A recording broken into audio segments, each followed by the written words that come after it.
Good afternoon friends. Let's tax के YouTube channel में आपका स्वागत है। इनकम टैक्स एंड जीएसटी के अपडेट्स के लिए लेट्स टैक्स के यूट्यूब चैनल को सब्सक्राइब करें और साथ ही साथ बेल आइकन को प्रेस कर दें ताकि ये सारे अपडेट्स आप तक पहले पहुंच जाए। आज के इस वीडियो में हम बात करेंगे how to save TDS on fixed deposit के बारे में। So let's start the topic. अगर फिक्स्ड डिपॉजिट की बात करें तो मोस्टली 3 टाइप्स की एफडी होती है। रेगुलर एफडीज की अगर बात करें तो ये वो एफडीज है जो नॉर्मली हम लोग रेगुलर कोर्स में करते हैं। सेकंड आता है टैक्स सेवर एफडी। 5 साल की लॉकिंग के साथ इसमें टैक्स बेनिफिट भी मिलता है। थर्ड आता है रेकरिंग डिपॉजिट, जिसमें हर मंथ में आपके अकाउंट से एक फिक्स अमाउंट एक फिक्स टाइम के लिए डिडक्ट होते हैं। आइए देखते हैं बैंक आपका टीडीएस कब नहीं काटता है। अगर पूरे साल में आपकी इंटरेस्ट इनकम किसी बैंक से 40,000 को क्रॉस ना करे तो उस बैंक इंटरेस्ट पर टीडीएस नहीं कटता है। ये कंडीशन बैंक वाइज है, ना कि पैन वाइज। सपोज कीजिए आपकी एसबीआई की एफडी की इंटरेस्ट इनकम 30,000 है और पीएनबी से 25,000 है, तो इस केस में भी टीडीएस नहीं कटेगा क्योंकि 40,000 की लिमिट बैंक वाइज है। अगर सीनियर सिटीजन की बात करें तो यही लिमिट 40,000 से बढ़कर 50,000 हो जाएगी। टीडीएस रेट की अगर बात करें तो 10% टीडीएस डिडक्ट होगा अगर आपकी इंटरेस्ट 40,000 को एक्सीड करती है बैंक वाइज। और अगर आपने अपना पैन जमा नहीं कराया है तो यही टीडीएस की रेट 10% की जगह 20% हो जाएगी। अब फ्रेंड्स, कई लोगों का क्वेश्चन होता है कि जिनकी भी टोटल इनकम 2.5 लाख से कम होती है या फिर जो रिटायर्ड पर्सन और सीनियर सिटीजन पर्सन होते हैं जिनकी मोस्टली इंटरेस्ट इनकम से आ रही होती है, जिन्होंने यहाँ पर एफडी करा रखी होती है।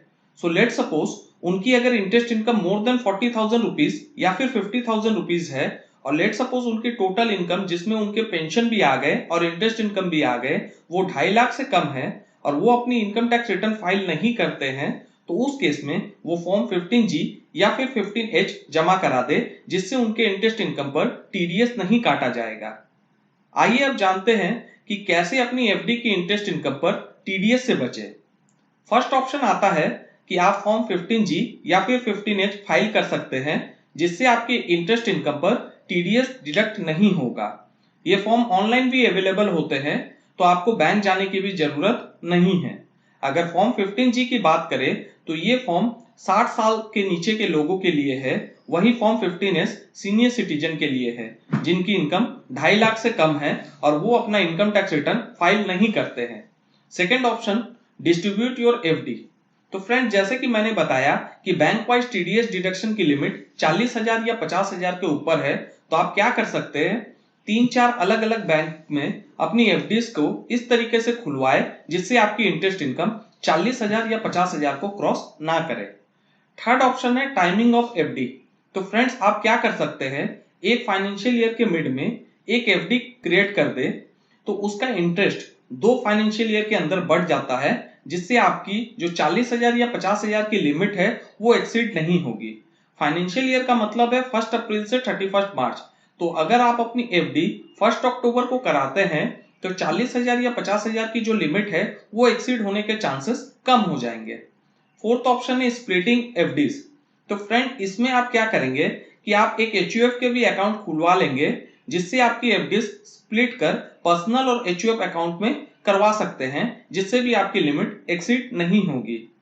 अगर मान लीजिए सब कुछ करने के बाद भी आपका टीडीएस काटा जाता है, तो अगर आपकी टोटल इनकम 5 लाख से कम है तो आप अपनी इनकम टैक्स रिटर्न फाइल करके उस टीडीएस का रिफंड क्लेम कर सकते हो। होप ये जानकारी आपको पसंद आई होगी। Thank you for watching.